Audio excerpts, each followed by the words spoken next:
thought you said earlier that all wars were about, oil and corporations. They are, but they're all religious-based too. So they're all about religion and oil and corporations. Could be, and sure. Occasionally getting rid of the Nazis. Yeah. So my point is, well, the Nazis can be over many things. The Nazis was religious too. Look what they did to the Jews. So that brought religion in. Vietnam was religious because Diem, our puppet president, and our country brought 100 Christian Vietnamese down to the south to be the government. Well, the southern Vietnamese didn't like these religious characters from up north, so they then became the Viet Cong.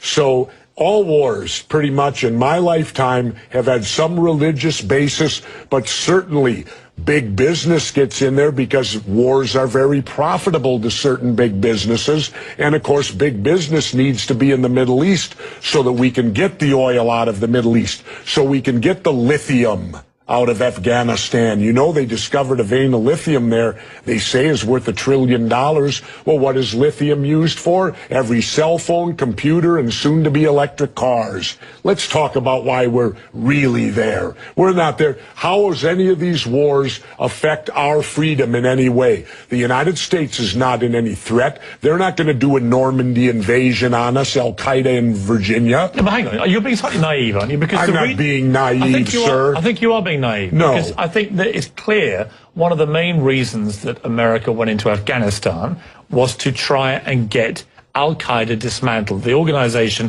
which committed the 9/11 atrocity. Really? Well, you don't think so? Well, how come Al-Qaeda put the heroin business out?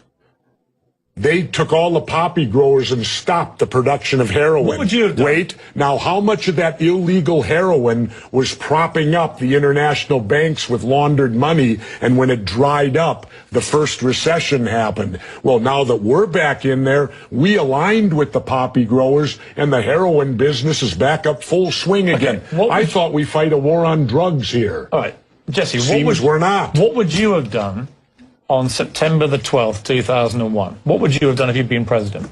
What would I have done? Yeah. I would have done a legitimate investigation to find out what exactly happened on 9/11.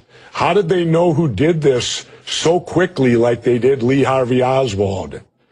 How quick they knew Lee Harvey Oswald killed Kennedy. Because the people who did it were identified and we knew who they were. Well, then why couldn't we have stopped them beforehand if they were identified and we knew who they were? It was a failure of intelligence. Everyone's accepted No, it that. wasn't. We knew before with Condoleezza Rice's memo on August 6th when it stated right in the memo, bin Laden to steal planes and run them into buildings. And more stuff is coming out now also, how much the Bush administration ignored the intelligence. It was almost like they ignored it because they wanted it to happen. Oh, come off it, Jesse. No, not oh, come off it. Wait a minute. Every war fought starts with a false flag operation. You can't, in all seriousness, sit there and try and make out anybody. Okay, let me ask you this, Piers. Wait a minute. Let me ask you something. How much studying have you actually done of 9/11 other than what the government's told you and what mainstream media has told you? I've been studying it 4 years. I was editor of a national newspaper. I've talked to people. Wait a minute. Depth every day for 5-6 months. Really? So I know a lot about it. Well, one thing I do know is, let me ask you this then. You cannot say that any member of the Bush administration knew it was going to happen or wanted it to happen. It's a ridiculous thing to say. Ridiculous. Okay, let's talk about your BBC.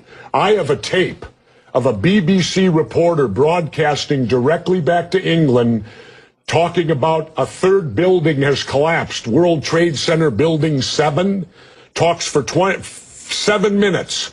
All the while she's talking, World Trade Center Building 7 is still standing right behind her. It didn't fall for another half hour, yet they were doing a pre-broadcast back to England that, yes, it's true, you need to that this building fell and it hadn't fallen yet. If you're trying to make out the British Broadcasting Company, one of the most respected news organisations in the world, was inventing huge buildings falling over, you need to have a break, Jesse. We'll come back after the break. Fairly heated debate about various theories that you have about 9/11 and so on. Let's move on to... and the government only has a theory.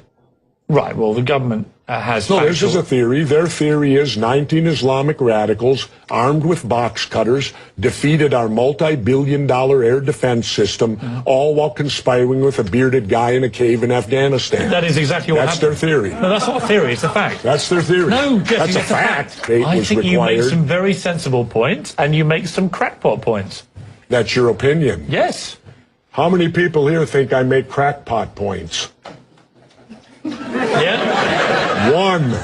How many think I make sensible points? You're in a minority, my good friend.